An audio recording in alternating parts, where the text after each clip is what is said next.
Hey everyone, today we're going to be taking a look at the new Sound Blaster X Siege MO4 gaming mouse. Now frankly, when it comes to mice, there are a lot that you have to choose from. And realistically, what's going to make this mouse stand out? Well, maybe a few things, and we're going to take a look at them right now.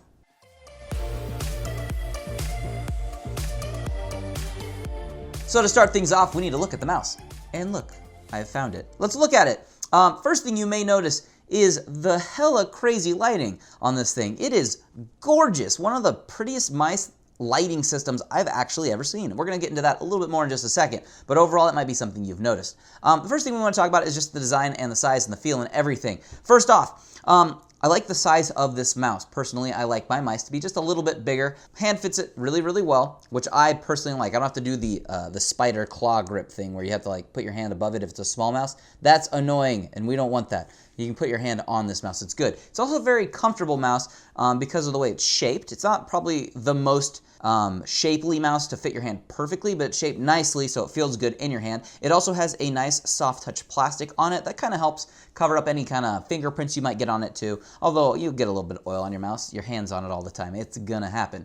The other things that are good about this mouse too are on the sides. There is this rubber section on both of the sides that allows you to pick up the mouse very easily. So if you're playing with a low DPI setting, you can move it and pick it up and move it if you need to, and it feels good in the hand. So it doesn't feel overly grippy or gross, because sometimes really grippy rubber kind of like sticks. This doesn't do that. It's the perfect amount of grip, which is good. I do like that.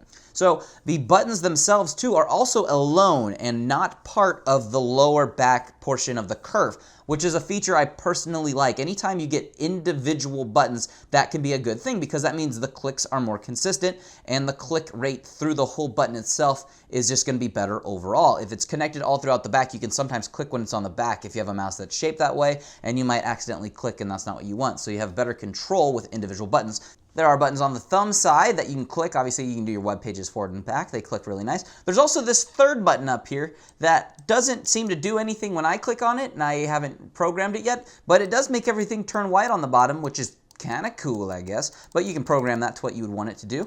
The cord on the mouse is a good length, and it's also got that woven protective cloth over it. That's something I always look for on a product, especially a gaming product. It just gives you more of a stable cord. It also just feels finished nicer. It's just higher quality. It's gonna also protect it a lot better too, and that's something you want, because if you want to use this in extreme gaming situations, it's protected. You want that. Not that honestly your extreme gaming situations should cause this to like break and tear apart, but the extra protection is good. We do like to see that. There is no removable weight system for the mouse, so the size and weight of it is how it comes, which frankly I think it's weighted about perfectly. It's neither nor too heavy towards the front or the back. The weight sits fairly well right about in the middle where you pretty much want your weight to be, but there's no weight system, which frankly every time I've used a weighted mouse, I usually don't mess with the weights too much. It's something I don't specifically need when I'm looking for something in a mouse, but no weighting system. But one thing I am happy to report on is that the click rates for the buttons are rated at 50 million clicks, which is quite a few. So no matter how clicky you get with it, it is rated really high, and it comes with a 1-year warranty. So it does have that from the manufacturer. So that's one thing to note about this mouse. The middle scroll wheel on the mouse clicks down. It doesn't have the left and right directional click. At least it doesn't work when I'm using it, but it does not have that. So you can click down on it. It does also do this pulsing lighting up. You cannot change that though. That is just the way that is. At least I haven't found a way to change it. And then on the top of it, you have the X that lights up in red, and it pulses too with that scroll wheel. Now that also is not changeable. It would be nice if you could control those, but they're not controllable, unfortunately. But luckily you have the rest of the bottom LED circular strip thing that goes around the whole thing to control. And we should take a closer look at that to see exactly what it can do. Now, if you want to control the lighting of the mouse, if you download Sound Blaster Connect, you'll be able to do just that. You've seen Rainbow Wave, that's what I have it left on. It matches my computer if I want to do that. Now, you also have options for other things like something called Solo Orange, which will just basically light it up in an orange color. You can change the opacity of it as well, so you can have a bright orange or any color really you want. There is something called Wave Ice Blue, which does a wave of blue around. And you also can control the speed of that too and the direction. There's a pulsating mode where you can change the pulsating colors. Once again, controlling how many beats per minute it does and how much it pulses. There's a fire wave where it does a wave where it follows the colors. It kind of looks like it's trailing itself on fire, which is kind of neat.